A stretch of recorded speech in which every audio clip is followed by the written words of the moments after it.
Do we know what we're doing? No. Are we going to do it anyway? Yes. This is First Time Energy. Welcome back to First Time Energy. I'm your host, Alex Broxma, and we are here today to normalize the awkwardness, trying new things, and occasionally making decisions that sound way more questionable after paperwork gets involved. Because today's episode is about the time my friend Nick and I got the opportunity to ride a Zamboni, which already feels like a once in a lifetime opportunity because let's be real, most people never get the opportunity to do that. A Zamboni kind of feels like one of those things that mostly exists as a mythical piece of machinery. You see it at hockey games, sometimes in the movies, maybe during intermissions, and it silently glides across the ice like a majestic frozen Roomba. But you never actually expect someone to say to you, "Hey, do you want to ride one?" And naturally, our response was, "Hell yes, we do." What we did not expect was agreeing to it first and then being told, "Oh, by the way, you need to sign a liability waiver." Felt a little bit concerning, especially considering there may or may not have been alcohol involved in our confidence level at that time. Today, we're talking about impulsive choices, saying yes before overthinking, and the surreal experience of riding a Zamboni. What we learned about the machine, how it actually works, and why some of the best experiences in life happen completely unexpectedly. Because this episode really isn't just about the Zamboni, it's about that split second where life offers you something random and memorable, and you decide, fuck yeah, let's do it. Nick, thank you so much for joining me today. How are you doing? Thank you for having me, Alex. Good morning. I am upright and happy. How are you? I am doing well. I'd like to give the listeners a little bit of insight into how I know my guests. So, Nick Pollum, you are a fellow realtor. I was going to say, I've been in the business for 6 years, well, 6+ years now. I don't know when exactly you started in the business, but I would say you and I have known each other for probably 4 years, maybe of that 6 or 7 that I've been in. Probably something like that. Yeah, it is. I am 11 years in. And I think I did. I met you a handful of years ago. I obviously know you through the realtor community, through the Cedar Rapids area, a Yep. lot through the Iowa Hawkeyes as well. Yes, yes, yes, yes. That was fun to discover that we both tailgate in the same lot.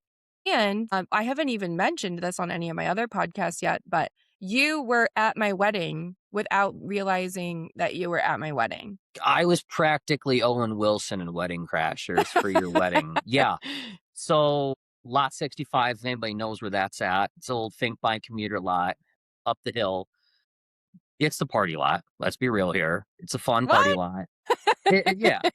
Um, I know, Alex, you guys have been there forever. We've been there forever. And lo and behold, I remember when I met you and we were talking about your wedding in the lot. I'm like, hold up. I remember a wedding Yes. in the lot. Now, I might have been a little, tipsy and turvy at that point.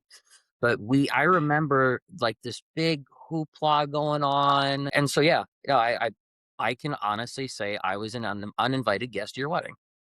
I didn't ever actually think just now about doing an episode. And what's fun about creating a brand new podcast and of the concept of first time experiences, as I'm talking to my guests, I'm remembering experiences and I'm going, shoot, I should do an episode about this. So it sounds like I might be doing an episode about my wedding.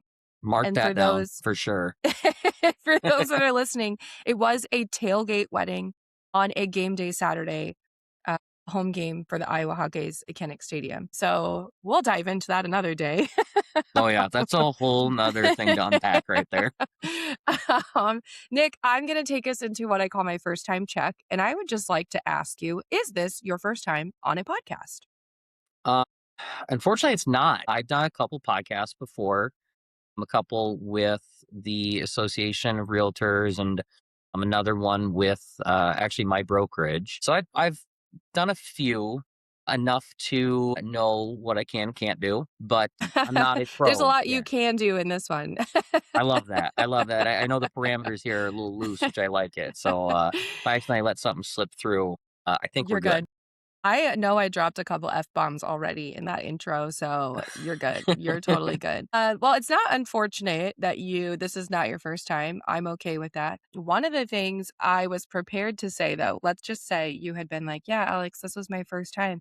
I was going to say, are you less nervous than signing the liability waiver after you've already committed? So I just had to drop that in there so it didn't get wasted. But I tell you what, I wasn't nervous for that, but it's also what, 9:52 in the morning.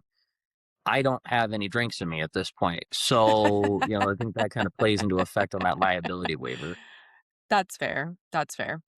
Okay, well, let's get into the meat and potatoes of everything. Let me ask you this. Nick, how did we end up on a Zamboni? What do you recall? How did we get there? What were we doing?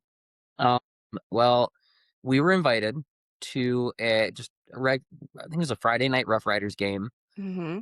by one of our local banks that we work with. They were super, super nice, invited us, the works. They've got, if you ever been out to the ice arena, they've got that big kind of, I don't know what you call it, like vestibule area, seating area. Vestibule. What a good vocabulary word. My linguistics aren't too bad, all right?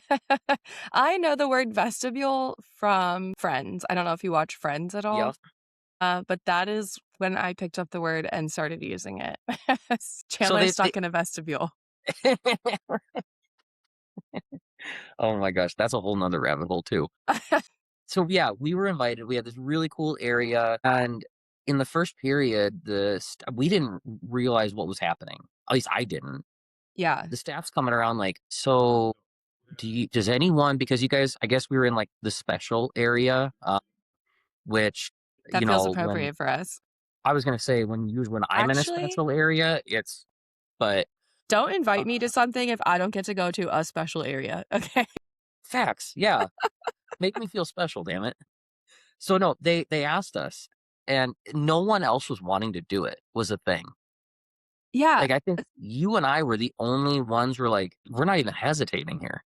I'm gonna back up for 2 seconds. So one thing that I Hmm. did here to be, like, professional was pull up information about the Cedar Rapids Rough Riders. So just in case there's people listening, the Zamboni only comes out at ice hockey games.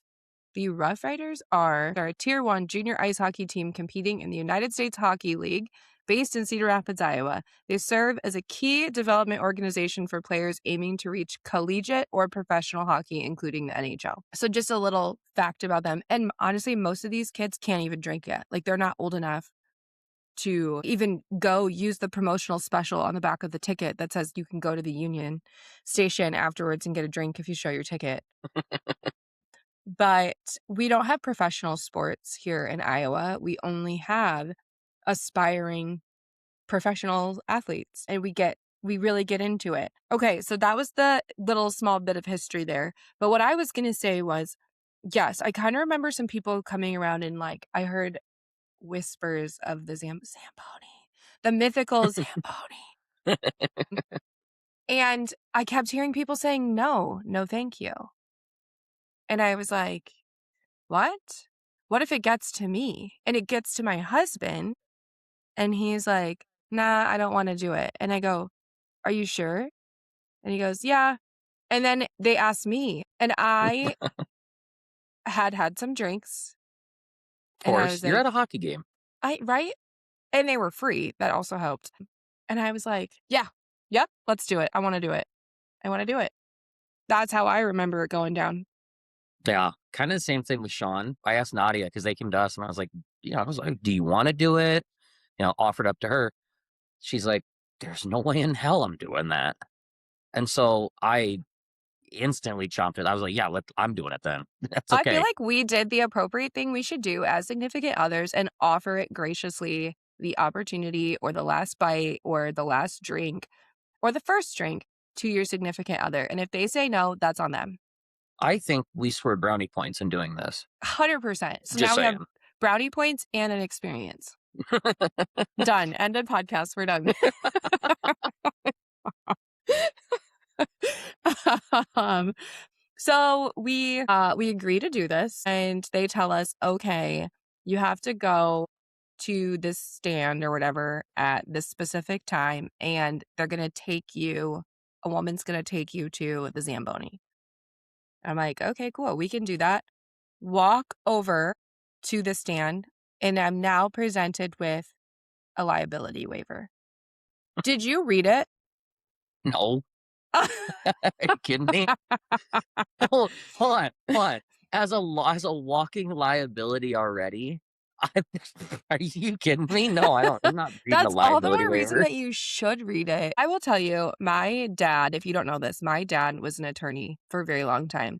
And my mom is a journalist. So she wrote for newspapers before she passed away. Like that's just everything, right? That I grew up with was don't tell a half story. So come with all the details or don't bother telling it and read your paperwork. This all is starting to make sense now, by the way. I walk up and I mean, I'm sure that this annoys business professionals in their, in preferred environment when they hand me paperwork and they're like, they just expect me to sign it. And I'll go, do you need to go to the bathroom? Do you need to get a drink? I'm going to read this. It's gonna be a minute. So I read it and it's like, this thing moves. If you fall off, here's what could happen. You could hit your head on the ice. You could get run over. You could suffer these injuries, and you are going to hold us as an organization harmless. Hold harmless. I panicked internally. I'm glad you read it. um, it made me panic just a little bit because I don't know about you, but I get stressed making like those types of impulse decisions. That's fair. Totally fair. Especially when there's, like, physical safety involved. I might be on the complete opposite end of the spectrum then, especially when there's physical safety involved. I have been known to be like, let's be the first one to jump off the cliff or do this No. or yeah, you know, what's worse that can happen, you know? So, my best friend asked me if I would go, like, skydiving, Oh, Jesus. and I've thought about it. Kinda like the older I get, I'm like, "Yeah, maybe I would do it," and there was definitely a point where I was like, "There's no effing way I would ever do this." So, oh man, skydiving. That Have where's your line then? Well, the lines are everywhere. Because like you've got skydiving, you've got the bungee jumping, the zip lining, all that. Oh, I've done zip lining in nowhere like crazy cool, not like in a rainforest or anything, but I went to a resort in North Carolina that had zip lining and it was like a course. And one, I had a hard time walking the little footbridges between the trees. That was terrifying. And two, it wasn't the act of flying across the wire that scared me. It was stepping off the platforms. I had a really hard time allowing my mind to trust the harness, to trust the setup. Even if I watched 10 people go ahead of me, I could not mentally get past the like, take a Your step and take the trust, let the trust just happen and you're going to be fine. your what if meter was going off. Is that what you call it? A what if? Yeah, what if meter, like, what if I do this? What is the worst, absolute worst thing that could happen to me if I do this? What if? Yeah, I mean, probably. That's probably accurate. No, so my best friend, right? So she asked me if I want to go skydiving. And I said to her, I would do it, but I can't have a lot of extra time to think about it. So I would need you to like trick me. You were going to need to reach out to Sean and like arrange something in the background, whatever. And then tell me we're going shopping, get me in a car, and then pull up to the skydiving place. So a few months later, I get a text message from her at random one day. And she goes, "What are you doing on September 23rd?" And I just texted her back and I go, "I'm not skydiving." And she I goes, was gonna say that's a loaded question right right? there. And she's like, "No, it's not skydiving." And I said, "Well, then what is it?" And she goes, "She's a server." And so they had a new bar opening and she goes, "Oh, I didn't know if you wanted to be part of the soft open and come have some drinks for this bar." And I was like, "Weird. My schedule just opened up." I like it. I feel like there's more to this so far. Keep going. So luckily, no, that's it. Oh, She was like, she says to me, even at that point, she's like, look, if I were to jump out of a plane today, I would go without the parachute. Like she was just having a bad day. oh, jeez. So, so that Please was just how take the she, wheel. I basically was like, prove it to me that we're not skydiving. And she's like, because I'd jump without a parachute. All jokes aside, like it was, fortunately, that has not happened yet, but I definitely overthink that kind of stuff. You didn't hesitate at all then. No, no. I well, again, never been on a Zamboni, so not entirely sure what I was getting myself into. But Yeah. yeah, I am very much the. I'm gonna think maybe for a split second of like, okay, what's the worst thing that can happen? And has anyone actually died doing this? Uh, that would Hmm, be a great death story. Getting run over by a Zamboni? It's like Didn't grandma that got was run over part by a of reindeer. that was Zombieland. Remember that movie? No, never watched it. Oh my god, please watch it. Is Put it like that a on Final your list. Destination? No, so it's got Emma Stone and Woody Harrelson, Bill Murray. Okay. Oh, I'm not gonna spoil anything, but the Bill Murray scene is awesome. I'm probably not gonna watch it, so you can spoil it. Oh my god. So it's like this post-apocalyptic zombie movie like every zombie movie ever made where everybody gets infected and Yeah. then there's this ragtag group of people that get put together and they're just going across the country shooting zombies like crazy. They end up getting in Los Angeles and they are living it up. They're going like mansion to mansion, eating the food in there, living it up, playing golf, and all of a sudden, Bill Death by Murray, Zamboni. well, the Zamboni, the, the Zamboni is kind of a tangent on it, but the Bill Murray scene is amazing. And again, if for anybody watching this that hasn't seen this, spoiler alert, I'm sorry, but Bill Murray he's alive. He's not a zombie, yet he is pretending he's dressed up as a zombie and is scaring the shit out of people pretending to be a zombie. Is So this he like scares to the save his own hell. life? Well, so he scares Woody Now Harrelson maybe I with do it. need Like, to watch it because I am curious. do you want me to keep going? Yeah, I know. I'm fine. Okay. He scares Woody Harrelson and Jesse Eisenberg, the two main characters. Mm-hmm. Or no, it was Woody Harrelson and Emma Stone. Scares them. And then they were like, "Oh my god, we got to pull this prank on Jesse Eisenberg's character." So Jesse Eisenberg is literally sitting in Bill Murray's like movie theater in his house watching a movie, and here comes Bill Okay. Murray out the back to scare him. Jesse Eisenberg shoots him and kills him. Doesn't realize that Bill Murray's alive, Oh and no, because he thinks he's a zombie. he thinks he's a zombie. And it is the funniest death Are scene they ever. playing characters or are they like actors playing themselves post-apocalyptic? Uh, Post-apocalyptic? Characters, Okay, because it would be characters. super funny if they were just also actors playing themselves. Bill Murray's playing himself, Okay, but the I love rest that. of them are characters. I love when actors play themselves. Yeah, I love it this. was great, but Zamboni part of it is they were going through like a montage of how to kill a zombie, and one of them literally had Woody Harrelson on a Zamboni chasing around a zombie on an ice arena, and it lasted like 30 seconds because of course the Zamboni isn't going too fast, Right. and he's chasing him around like, "I'm gonna get you, you son of a bitch." So that's actually a perfect segue into our ride because I was just about to ask you. Well, okay, we're sitting at like comparable heights right now because we're on video, but you are definitely shorter than I am. I'm 5'11. Yes, proud to admit And that. and I got up there because it's some pretty big steps. I like took a couple big steps, swung a leg over, almost like riding a horse, and just like plopped myself in a seat, and I was good to go. Was that a struggle for you to get on it? I mean, it's a little bit of a hop, yeah, but it wasn't bad. And then I had asked if we were allowed to take our beers because I assumed no, they don't want you to have that. And they're like, yeah, we have special cup holders. Do you remember this? It was the propane tanks. It was not actually a cup holder. Yep. And then they seatbelt you in, Yep. which is smart. Let's be I real. guess. And then they roll us out and we go our separate ways because they typically do this with 2 Zambonis. Mhm. So, explain to me what that ride felt like for you. It felt like it felt like I was, in a pageant, except I was drinking a beer in front of a bunch of You're dumb like, people. Oh, I yeah. did No, actually I princess wave while taking a sip of my drink. I had that down pat. Mhm. And it was because 'cause you're not again, it's not like a NASCAR ride where you're going, really fast around there.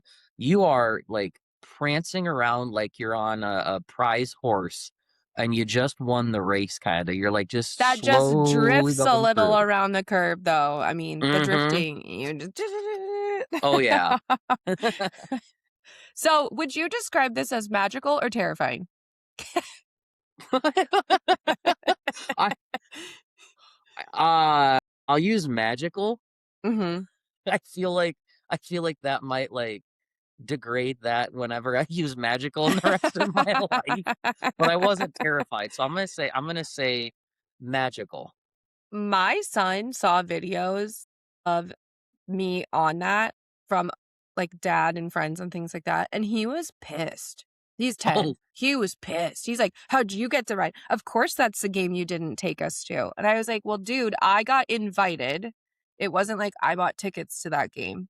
He was mad. He was still mad when I told him I was doing this episode. That's when he said that to me. "Of course, that was the one game you didn't take us to." So, it's just his FOMO kicking in, he'll get I over it. mean, I don't know. I guess in the waiver, I did not read how old you have to be to ride it. I feel like I've seen kids on it before. I feel like they'll let kids on there, I mean, you're buckled I mean, the in and parent would have to sign the liability waiver on their behalf, but yeah, yeah, I don't know that I would let him do that, fair. especially knowing what I know now about how it works. That makes it sound really bad, but it's not. So, had you ever before this looked at, researched, watched anything on the mechanicals of a Zamboni? No, never. What I had no idea what went into the machine. what did you think happened when a Zamboni came out on ice? I thought that it kinda, like, had the sweepers on the bottom, Mhm. and it would, maybe melt the ice a little bit and then sweep off all the excess Mhm. but I guess I never put 2 and 2 together of like, okay, where does all that go? So, I didn't even have that thought process. I was just like, "Oh, they put hot water on. There's like a squeegee on the back that it's like melting it and makes it smooth." That's all I thought was Mhm. happening. Okay. Nothing fancy. So then we pull back into the Zamboni garage and we get off the machine and they say, I actually asked my driver because we went in first. I said, "Oh, where's the other one gonna park?" Because he did not pull, it's a tandem style parking spot, and I was like, Mhm. "So when does the other one come in?" And he goes, "Oh, I have to empty this one first." I was, like, very confused. Yeah, I had no idea that this was even a part of the process here. So then he gets off the machine, opens up a grate in the floor, which, by the way, I thought that grate looked like a torture chamber. That was the terrifying. So we went from magical to terrifying now Yeah. because imagine getting lost down in there. Oh Or, my. like, if someone hated you, to me, it's more like the mob or the mafia is like, "This is your punishment," and they put you in this hole in the floor with this grate where you can very clearly see out of it, but you're standing in ice water. So, like, and then they keep you there just to, like, the brink of hypothermia, and then they pull you out. It is think of like the Titanic's last scene. That's Yes! exactly what it is. You got ice everywhere, cold water, and then yeah, the grate. If they want to throw that grate over you, that's a perfect Right. place. If like Cedar Rapids had a mob or a mafia, just to throw the dead bodies. You know, Well, we don't not know where it not giving goes. people ideas, We but just hey, saw the pit. This sounds like the making of a zombie movie, like, where it's gonna contaminate the water supply. oh, So they open up this grate in the floor and then they open up the front of this machine and an entire ice block. I mean, you could hide a body in the size of that ice block. and it was like it was a solid condensed ice block. Yes, Like because the Zamboni actually shaves the top layer of the ice, kind of like a snow blower throws snow and with that blade, but it sucks it up into like the mower bag essentially, like grass Yeah. clippings. I have just gone through Zamboni, snowblower, mower, and I tried to use them all at the same time, and I don't think that that worked. So it's more like I'm trying to think like I what just like is a made my comparable own. machine. I just Frankensteined a piece of equipment together. But I think that's what a Zamboni is. It's a Yeah, kind Frankenstein. of. I mean, it's running off of a diesel engine. Is it? I didn't know that. So yeah, I was talking my guy Steve, the driver. Mhm, I got to be mhm. good buddies with Steve. I actually got a selfie with him with my beer. Okay, Steve was telling me, he said it's got a John Deere diesel engine on them. okay, The propane tanks are for the heaters heating up the ice. So okay. our you know jerry rigged cup holders were there for that, and it's I guess like I said, it's an old tractor frame and body that they installed a bunch of other crap. So it is kind of like a It is Frankenstein machine. interesting. Hmm. Wh I actually did not ask that many questions about the machine itself. I asked more questions, I was interested to know if well, it just so happened that, I didn't know it had a horn, and so my driver was honking the horn at kids. It just happened to coincide when we would drift into a wall, and so Hmm. I thought that the sound was happening because we were drifting. This is paranoia. This is how my mind works, like, right? It's like, "Oh, is that an alarm bell?" Yeah, Because we you go to hit the the worst. wall, right? So I did not have time to ask some of the questions Fair. about, how it was put together. But this is making more sense now that you say that. So then this block comes shooting out of the front into the torture chamber ice trap at the bottom of the Whoosh. floor. And I think you and I are standing there like just jaws open, like, "What? Yeah, both of us were like, we Who looked at knew?" each other, we're like, holy shit. Who knew that that's how that worked? And I was fortunate enough to get a video of it, put it on my Facebook, and I had so many people were like, I didn't know that that's how that worked. So that was kind of a cool little like insight into what that machine actually does. So it shaves the ice.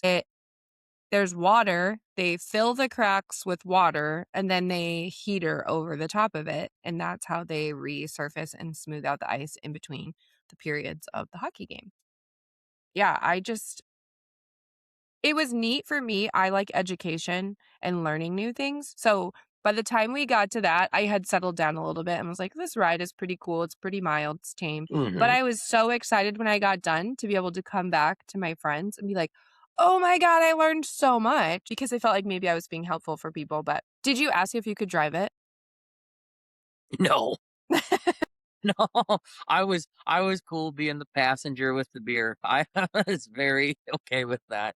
Steve was doing a I good job anyway. I feel like I was told you have to be like 25 to drive them, but that could be made up. So, okay, this was cool because Steve and I actually got talking about this. Okay. You do not need a CDL or anything like that. So there's no actual Okay. licensure for it. Okay. However, you do need training, which funny enough, Well, how could you he not? I mean, there's a diesel engine, a propane tank. There's so many moving parts to this. Yes. well, and if you do it wrong, I mean, I would assume that you're going to delay a hockey game and there's people, there's money attached to Yeah. it Fair. and consequences. But he was telling me, he's like, and he was so proud about this. I loved it. Yeah, my boy's 17 years old, and I'm teaching him how to be a second generation Zamboni driver. When he and I was no, like you said, he's like when he turns 25, I think it was 25. He's like, he'll be right here taking my spot. I just, That's kind I of was like, cool. this is a family business. But also, then where do you teach your 17-year-old to drive a Zamboni? I don't know, maybe Like, like this isn't like pull Saturday it out morning, to a let's big go to the open ice parking rink. lot. Yeah. I have no idea. Maybe they open it up for him like on an early Saturday morning. Hey, buddy, you want to go Or driving? you missed the opportunity to ask Steve. So, do you just have an ice rink at your house? Like, I did miss that opportunity. That would or be has he built his own Zamboni? Because we now know you just Frankenstein it together. Well, go to our realtor minds here for a second. An Uh-huh. ice rink at a residential property would be a hell of an amenity. I mean, yeah, is that a negative adjustment on the CMA or I was gonna say, I don't know how I can add value to something like that. I mean, we pools do live only got positive adjustments in our area after COVID when everyone wanted one. exactly. So, And I mean, ice rink around here, it's kind of like a pool. You'll get 5 months out of it. if that, Well, actually, that's true. Our winters are kind because of people lame wanna now. use it in, like, late November, early December, and you'll get, like, a 60-degree random day, and then it's useless for the next 4 days. Hmm. Good point right there. All right, negative value anyway. Let me ask you a question because I was thinking about why did everyone around us say no? Okay. Bunch of babies. No,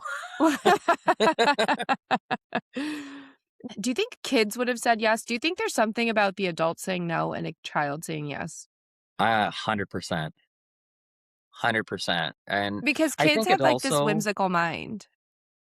well, I think a little bit was too like we were with a group of people that, yes, we work with and we work in the same industry. And I'm sure people are like, well, I need to be sort of professional, which Eh. it's Friday night. I threw that out the window real quick. But I bet you there's a little bit of a mentality there. But like you said, adults, they're probably more just content. Like, I'm just going to sit here. Yeah. I'm just going to enjoy my night, sit here. Whereas you and I, we must still have like that, like you said, whimsical childhood, So, I like will adventure tell in us. you, a few years ago, I started meeting with a business coach. Hmm. And one day we tackled the conversation of being impulsive and the word impulsive and how I said to him in conversation, I was like, well, I think that some people would describe me as impulsive. And I said, I don't really like that word though, because I feel like it has a negative connotation. And he stops me and he says, how many times would you say that you've made what you or other people might classify to be impulsive? How many times have you made a decision and the result has been a positive? And I said, gosh, I don't know, like 85% of the time.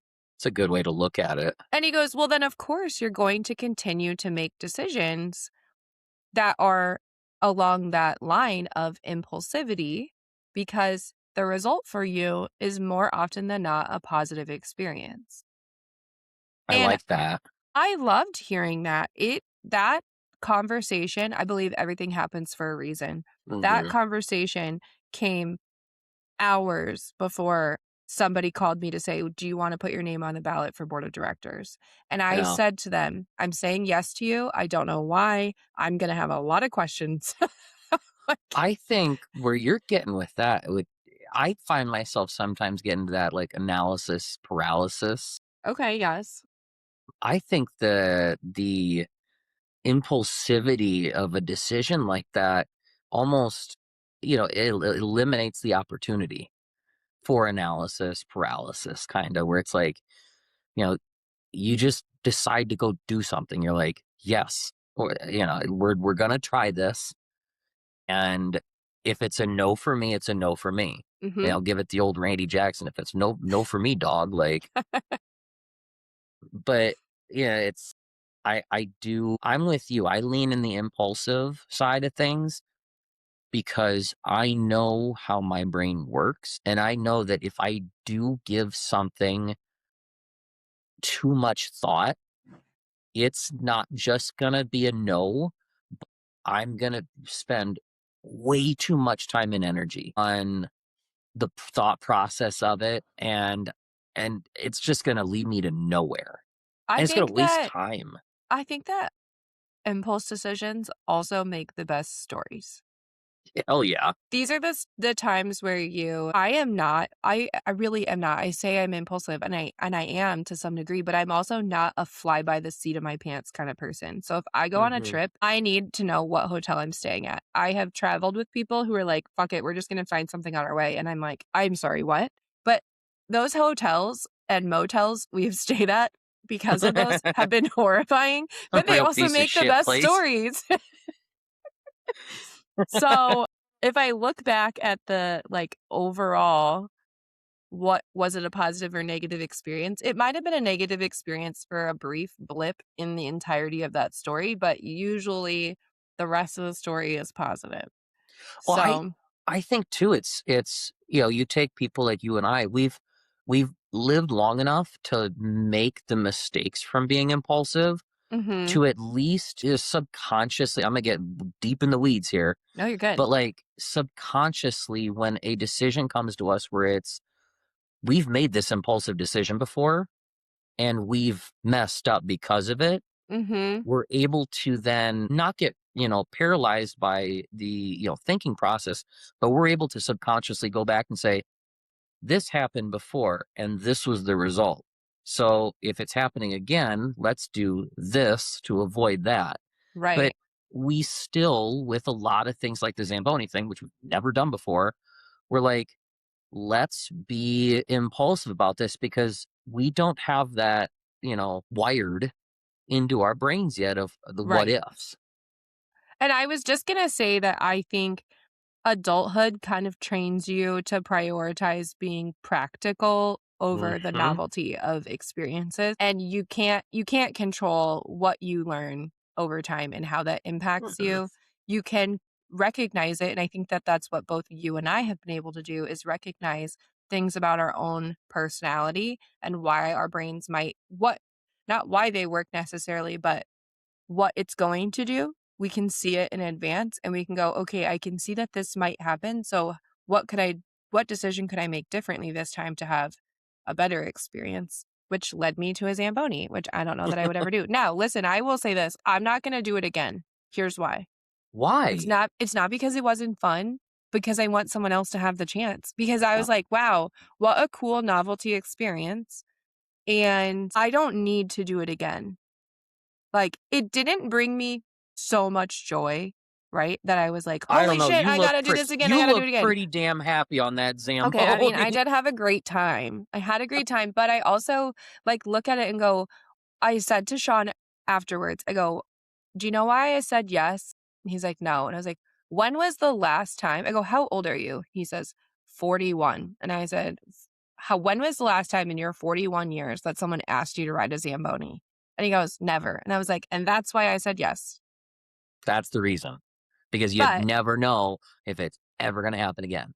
because for me, that was the first time in 37 years, I'm now going, okay, somebody else can have this. I want to let somebody else have the opportunity to do it. So I get where you're coming from there, and I do appreciate that because I'm not going to it judge you if you decide to do it again. if absolutely every other person says no to it, yank my chain, fine. But no, I get that. You want other That's people. fair. Well, then I think that might be, and we're going to the mentality thing again. The difference in like I don't have any kids. That's You fair. have kids. I think, and you tell me from the parent's perspective if I'm right or wrong in this.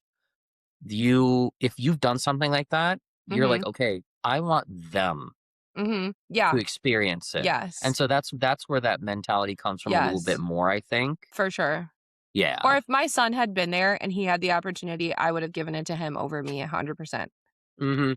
Yeah. 100%, yeah. Unless both kids were gonna argue about it, and then I'd be like, "No, now neither of you get to do it. I'm gonna go." No, I'm just Tough shit.